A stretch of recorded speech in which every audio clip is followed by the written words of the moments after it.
بسم اللہ الرحمن الرحیم۔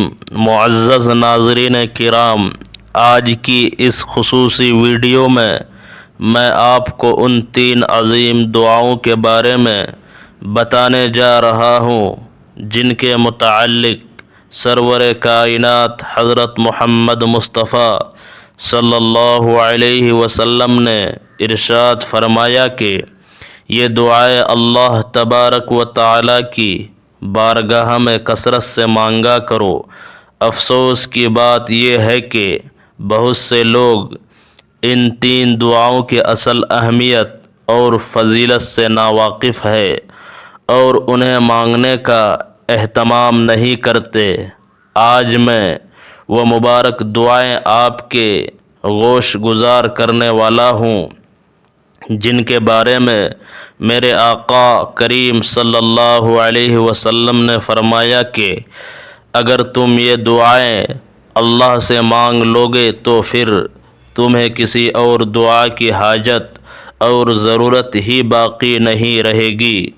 میرے بھائیوں اور میری پیاری ماؤں اور بہنوں، آپ ان 3 دعاؤں کو اپنی زندگی کا معمول بنا لیں۔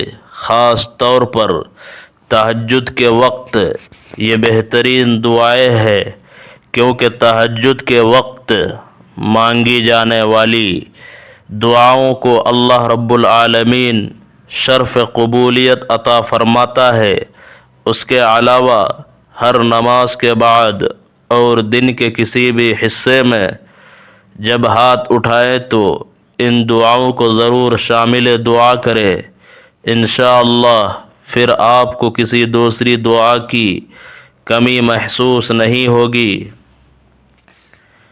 میری آپ سے دلی گزارش ہے کہ اس بیان کو مکمل اور آخر تک دیکھیں تاکہ کوئی نقطہ رہ نہ جائے، اور اگر ویڈیو اچھی لگے تو اسے ثواب کی نیت سے زیادہ شیئر کرے اور ہمارے چینل کو سبسکرائب بھی کرے۔ ناظرین کرام، ہمیں سب سے پہلے یہ سمجھنا چاہیے کہ دعا کی حقیقت کیا ہے۔ اللہ کے نبی صلی اللہ علیہ وسلم کا فرمان عالی شان ہے کہ دعا عبادت کا مغز ہے، یعنی جس طرح انسانی سر میں مغز دماغ کی اہمیت ہے کہ اس کے بغیر انسان زندہ یا صاحب عقل نہیں رہ سکتا، بالکل اسی طرح دعا عبادت کا جوہر اور اس کی روح ہے۔ نبی کریم صلی اللہ علیہ وسلم فرماتے ہیں الدعاء مخ العبادہ، یعنی دعا عبادت کا اصل خلاصہ ہے۔ اس لیے ہمیں ہر حال میں اللہ پاک سے لو لگانی چاہیے۔ آج کل ہمارا المیہ یہ ہے کہ ہم اللہ سے صرف وہی مانگتے ہیں جو ہماری فوری دنیاوی ضرورت ہوتی ہے۔ اکثر لوگ صرف رزق، دولت اور کاروبار میں برکت کی دعائیں کرتے ہیں کہ اے اللہ ہمارے رزق میں وسعت دے اور گھروں کو برکتوں سے بھر دے۔ میں آپ کو یہ دعائیں مانگنے سے منع نہیں کرتا، آپ ضرور اللہ سے مانگے کیونکہ میرا رب بہت کریم ہے اور آپ جتنا مانگیں گے وہ اتنا ہی عطا کرے گا۔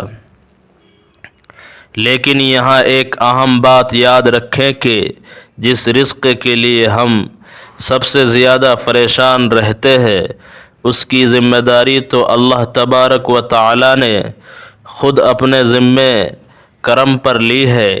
کائنات کی ہر ذی روح، چاہے وہ ایک حقیر سی چونٹی ہو یا ہاتھی جیسا عظیم الحبشہ جانور، اللہ سب کو رزق فراہم کر رہا ہے۔ انسان کا رزق بھی مقدر میں لکھ دیا گیا ہے۔ اگر کوئی چیز نصیب میں ہے تو وہ پہاڑ کے نیچے سے بھی آپ تک پہنچ جائے گی، اور اگر مقدر میں نہیں تو زبان تک آ کر بھی حلق سے نیچے نہیں اتر سکتی۔ جب رزق کی ضمانت اللہ نے دے رکھی ہے تو ہم صرف اسی کے پیچھے کیوں بھاگتے ہیں؟ یاد رکھیے، اللہ نے جنت کی ذمہ داری نہیں لی۔ جنت کے حصول کے لیے ہمیں خود تگ و دور کرنی پڑے گی۔ ہمیں یہ فکر کرنی ہوگی کہ قبر اور حشر کی سختیوں سے کیسے بچنا ہے۔ اللہ نے یہ نہیں فرمایا کہ تم قبر میں آؤ گے تو ہم بغیر حساب کتاب بخش دیں گے، بلکہ مغفرت کے لیے گڑ گڑانا اور عبادت کرنا لازمی ہے۔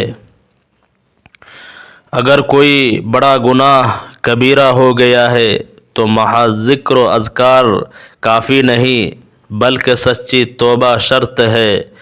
توبہ کے دروازے کھلے ہیں، لیکن کبیرہ گناہوں کے لیے ندامت کے ساتھ اللہ سے معافی مانگنا ضروری ہے کہ اے اللہ، ہم سے یہ خطا ہو گئی، ہم شرمندہ ہیں، ہمیں معاف فرما۔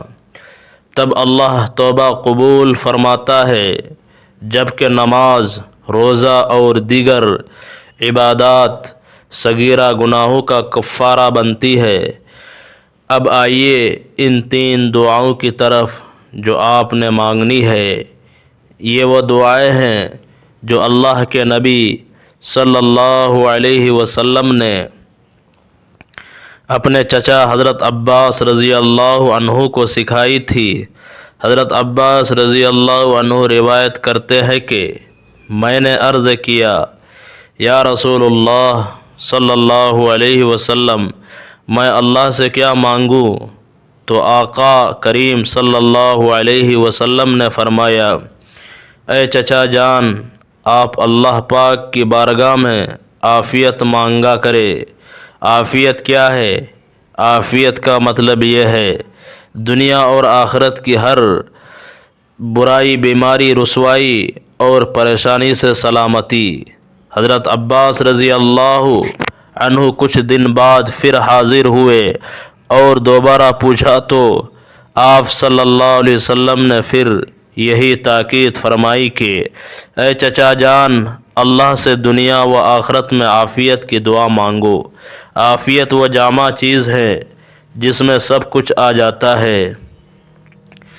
اگر آپ کے پاس عافیت ہے تو آپ دنیا میں بھی پرسکون ہے اور آخرت میں بھی کامیاب۔ یہ پہلی دعا تھی۔ اب دوسری چیز جو آپ نے مانگنی ہے وہ ہے شکر۔ اللہ کے نبی صلی اللہ علیہ وسلم نے فرمایا کہ اللہ کا شکر بجا لایا کرو۔ جو نعمتیں اللہ نے دی ہے، جیسے آنکھیں، ہاتھ اور پیر، یہ سب عطائے الہی ہے۔ اس نابینا سے پوچھے جس کے پاس آنکھیں نہیں کہ دنیا کا نظارہ کیا ہوتا ہے۔ اس لیے ہمیشہ شکر گزار رہے اور ناشکری سے بچے۔ تیسری دعا جو میرے آقا نے سکھائی وہ ہے صحت۔ آپ صلی اللہ علیہ وسلم نے فرمایا کہ اللہ سے صحت و تندرستی مانگا کرو، کیونکہ جب صحت ہوگی تب ہی آپ صحیح معنوں میں نماز پڑھ سکیں گے، روزہ رکھ سکیں گے اور اللہ کی عبادت کر سکیں گے۔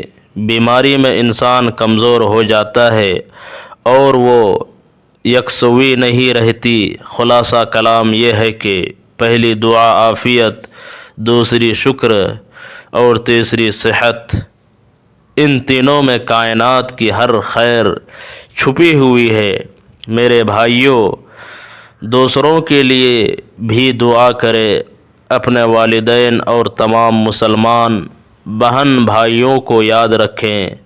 جب آپ سب کے لیے دعا کریں گے تو اللہ آپ کی دعا جلد قبول فرمائے گا۔ میں نے یہ نبوی نسخہ آپ تک پہنچا دیا ہے۔ اب اسے آگے شیئر کرنا آپ کی ذمہ داری ہے۔ کمنٹس میں اپنی رائے دیں اور چینل کو سبسکرائب کریں۔ اللہ تبارک و تعالی ہماری ان چھوٹی سی کوششوں کو قبول فرمائے اور ہمیں ان کلمات پر عمل کی توفیق دے۔ جو پیارے نبی صلی اللہ علیہ وسلم نے سکھائے ہیں، تاکہ ہم دنیا و آخرت کی رسوائیوں سے بچ سکے اور ہمیں شکر گزاری، عافیت اور تندرستی والی زندگی نصیب ہو۔ آمین یا رب العالمین۔